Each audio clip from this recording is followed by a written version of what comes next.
开始呢，还是先来关注一下天气。那么从昨天早上开始啊，一股强劲的冷空气突袭河北，冷空气所到之处都是大风突起，气温骤降，雨雪纷飞，给人们的生活和出行带来了不小的影响。记者在石家庄街头看到，骤起的大风吹得路边的大树枝条摇晃，枯黄的树叶洒落了一地。过往的行人都穿上了厚厚的冬衣，有的更是戴着帽子口罩，裹了个严严实实。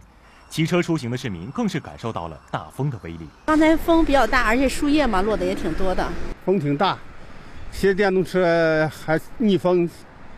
这个感觉挺冷的。记者从河北省气象台了解到，受此次冷空气影响，全省多地刮起了偏北风，风力达到了4到5级，沿海地区更是达到了7到8级。大风导致的直接结果就是大幅度降温。此外呢，这个冷空气呢，还会给各地呢带来一个明显的降温。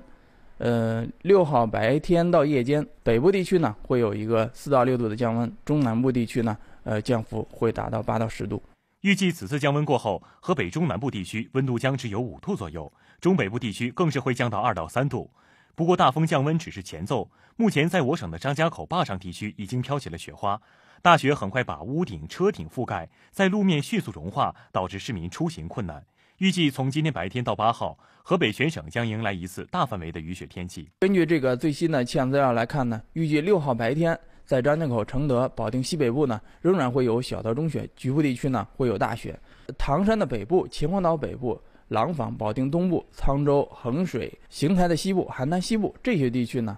会有小到中雨。在6号的夜间到7号呢，这个降水天气呢仍然会持续，但是8号的时候呢，这次降雨过程呢将会逐渐减弱并结束。由于此次大风降温，雨雪天气来势凶猛，提醒广大市民做好保暖防寒准备，注意出行安全。